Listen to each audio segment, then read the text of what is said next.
Et je dis bonjour et je... Vous dites bonjour à la caméra. Welcome. Bonjour. Allez, ça tourne. Et je bouge pas. Entrez.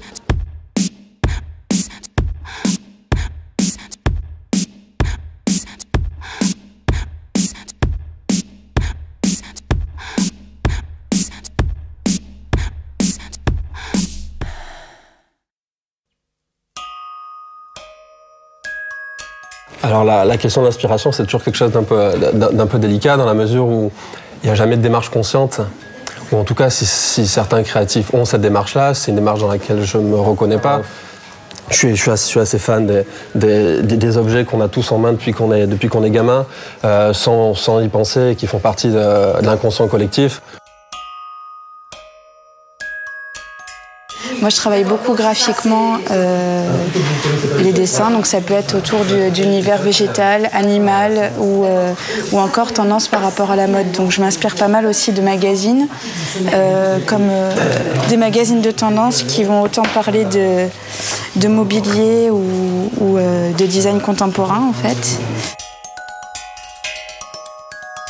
J'aime bien travailler aussi avec un peu des mots-clés, savoir un peu, avant de dessiner, savoir où je vais, ce que je recherche, si c'est un élément technique, si c'est du motif. Voilà, c'est noter 2-3 bricoles de mots qui peuvent m'aider, qui me donnent la direction en fait, de la recherche. On sait qu'il y a des couleurs incontournables. Bon, alors tout le monde le sait. Le noir, le rouge, l'argent, le gun, etc. pour tout ce qui est métal. Et après, il y a des danseuses. Bon, moi, j'aime les danseuses. Voilà, ça, c'est la danseuse verte. Verte et prune. Et comme on voit, avec des cils à l'intérieur. Donc la danseuse, ça va être le crème de lait, ça va être, bon, certains jaunes, des anis.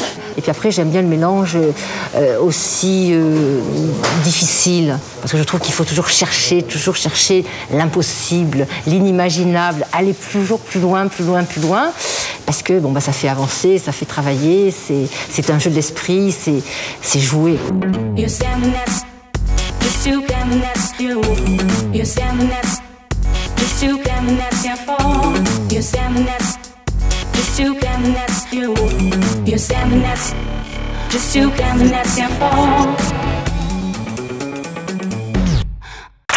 Alors ça, c'est un cahier qui me suit tout le temps.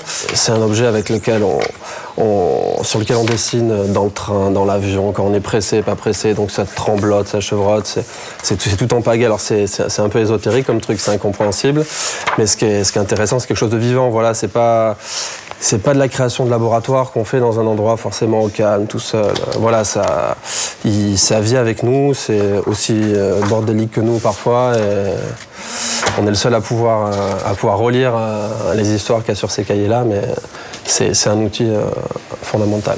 Beaucoup de jeux avec du papier, c'est-à-dire que je vais manipuler du papier, le plier, le froisser, le courber, le mettre en spirale, afin de donner vie à un métal. On a la chance, le fait de travailler en équipe aussi, d'avoir du donnant, du répondant. C'est pas un objet statique, c'est un objet qui se manipule, évolue, voir avec le temps, au fur et à mesure que le porteur va s'en servir. Ça, c'est toujours chouette de voir ce qui se passe. On dessine plein de produits. On va sélectionner au fur et à mesure et on va être à 10, 5, 4, 3, 2, 1. Voilà, mais c'est quelque chose qui se fait souvent en groupe, la décision du produit définitif. Disons que selon les...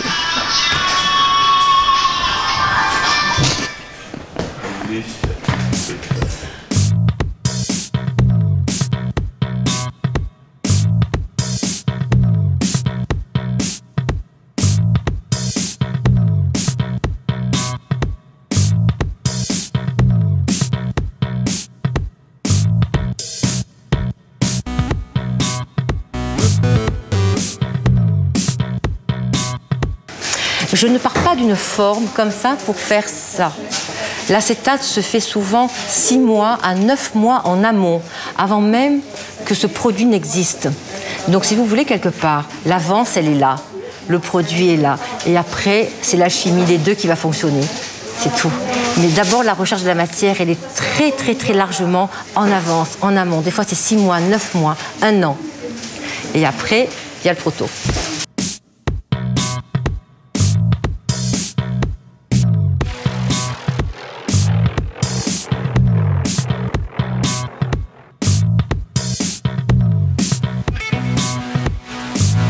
ce que vous avez vu sur le bureau, en tout petit, c'est là en grand. Donc voici les fameuses feuilles.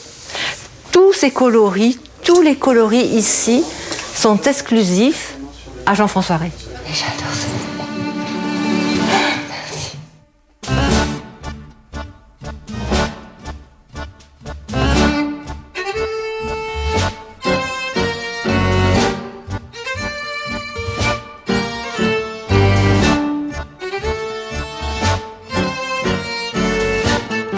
Nous sommes dans le Jura, donc dans une des usines les plus pointues en termes de savoir-faire et de qualité française. On va dire que dans cette usine-là, on peut à peu près tout faire. Voilà, c'est aussi l'intérêt de la chose et les raisons pour lesquelles on travaille avec ce partenaire-là, c'est qu'on va dire on ne va pas créer des projets en creux autour des capacités de l'usine. Ces gens-là ont la capacité de s'adapter à notre demande et ils ne nous freineront pas dans nos besoins. Enfin, l'outil technique n'est pas un frein, mais plutôt un moteur ici.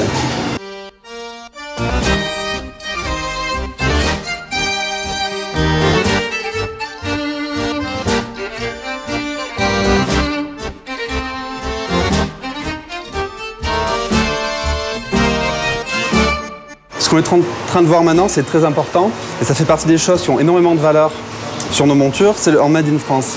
Dans Made in France, c'est quelque part le gage de qualité qui résonne évidemment à l'étranger, en Asie, dans tous les marchés porteurs qui sont ceux qui nous concernent. Donc voilà, c'est bien plus qu'une histoire de douane, de mention légale, on va dire de bureaucratie. C'est un savoir-faire, c'est une légende qu'on vend avec le Made in France.